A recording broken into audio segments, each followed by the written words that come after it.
We have all come across news channels airing reports on various criminal activities and their associated prison sentences from time to time. But have you really come across outrageous criminals getting sentenced to thousands and millions of years of imprisonment? So here is a list of deceitful criminals and their activities that led to inordinately long prison sentences. Every offender ought to be punished and must face the inevitable repercussions. Charles Scott Robinson is not the ordinary kind of criminal you've heard before. The judge who sentenced Charles to prison for not a decade or two, but for 3,000 long years. Yes, you heard it right. What crime would he have committed to get sentenced as long as that? The judge, who stated his motto with precision, felt bushed by the fact that prisoners and criminals were not serving their full sentences, but only a portion. He got that remedied by sentencing Charles to 30,000 years in prison. The judge recommended 5,000 years of imprisonment for the 6 criminal activities he committed. The jurors couldn't give a life sentence without a parole, and expressed their desire to keep Charles incarcerated for as long as possible. Initially, Charles was convicted for non-violent crimes like burglary, possession of stolen vehicles, and concealing stolen property. But that is not what he was sentenced to for 3,000 years. It was for the 6 distinct charges pressed against him for sexually assaulting a 3-year-old girl. He was sentenced in 1994, and he continues to serve his sentence in Oklahoma to this date. Oklahoma is renowned for sentencing criminals to the greatest extent. They stood their ground yet another time when it came to Charles, and assured he never gets to step out ever again. This duo is known for committing several crimes, and eventually resulted in a total jail time of 21,000 years. Alan McLaren and Darren Anderson sentenced for child abuse, and have committed a series of crimes including sexual assault of an elderly woman for hours, shoved the woman's car, causing it to crash off the in Tulsa. Alan McLaren was accused of raping, kidnapping, and robbery. He was not all alone. Darren Anderson was his partner in crime. They were officially sentenced to 1993 years of imprisonment, although they deserved it. Darren was discontent with the sentence.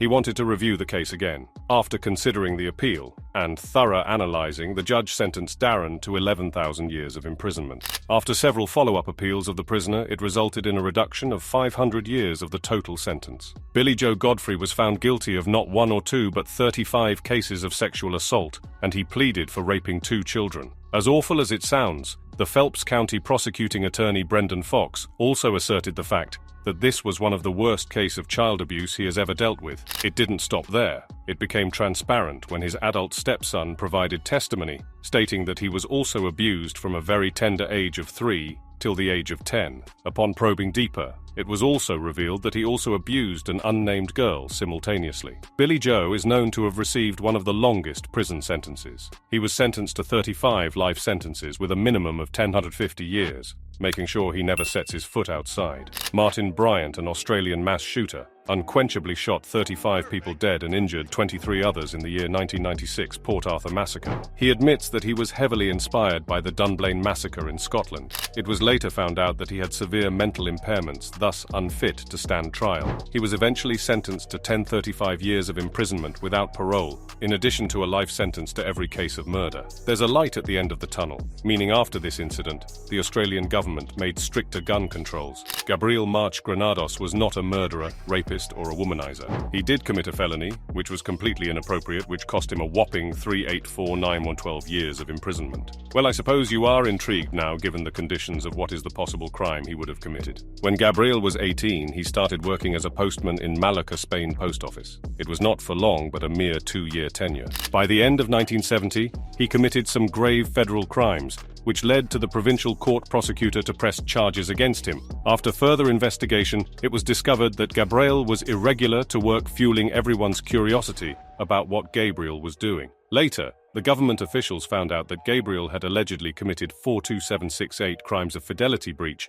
in the Department of Documents and Theft, meaning he had not delivered over 40,000 mails during his service. He pleaded during the trial that he hoarded the undelivered mails at different spots, like in his office and home. He discarded the personal information and retained valuables like cash and checks for himself. It is claimed that he opened about 30,000 regular posts and 48,000 urgent mails that contained hefty checks which were worth $50,000. The judge sentenced 3,849,12 years in total, 9 years for every undelivered mail. After everything, he was charged for only 2 crimes he committed and sentenced to 14 years and 2 months of imprisonment. Next up in the list is Terry Nicholas, He was sentenced to the highest possible penalty for taking part in the 1995 bombing of the Oklahoma City Federal Building. They titled Terry as the enemy of the Constitution. Terry surprisingly remained unfazed when the judge sentenced him for lifetime imprisonment without parole. Although he tried to retreat from the attack, during the last moments he received 161 life sentences plus 9,300 years without parole for aiding a former soldier,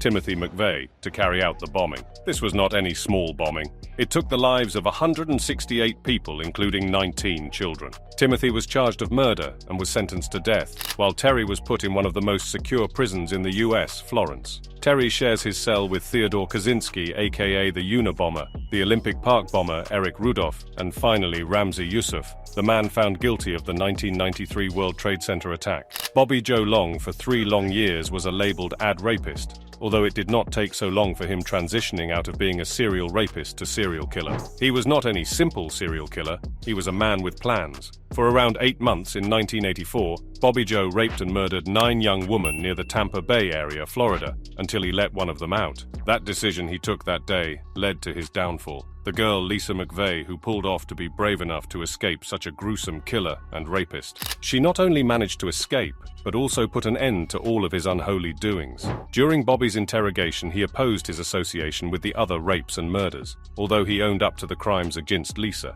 Considering the solid evidence, the police had exclusively the red carpet fibers found in his car. After a long investigation and interrogation, Bobby had no choice but to admit to all the crimes that he had committed. Bobby received 28 life sentences for the rape and murder. He was charged for 10 murders, kidnap, and Lisa's rape. This includes the ad-classified rape as well. Lastly on the list is Chamoy Thipiasso, known for having received the longest prison sentence in the world. This is not like the other cases we have seen so far. She was allegedly sentenced to a maximum of 14 178 years. What is the core reason behind the imprisonment and the excessively lengthy prison sentence? Chamoy Thipiasso was put behind the bars for her involvement in the pyramid scheme that swindled more 16,000 Thailand natives. Chamoy, the wife of a notable member of the Royal Thai Air Force and a personnel at the Petroleum Authority of Thailand. This put her in a position of power and control. Her influence and position made the public reassured, but it seemingly was all a facade. Although she was rich and powerful when the public invested, she ended up scamming the $300 million. Although the rule in Thailand later stated that no matter how long the criminal was sentenced in a fraud case, they cannot be kept in position for over 20 years, which made Chamoy Thipiasso return from prison only after 8 years, regardless of having misled a handful of people of the royal house. That is it for the video. What are your views on this? Was it a fair and unbiased sentencing they deserved, or was it outrageous? Let us know in the comments below. If you liked this video and want to watch more videos of the unhinged side of criminals, consider subscribing to our channel and hit the like button.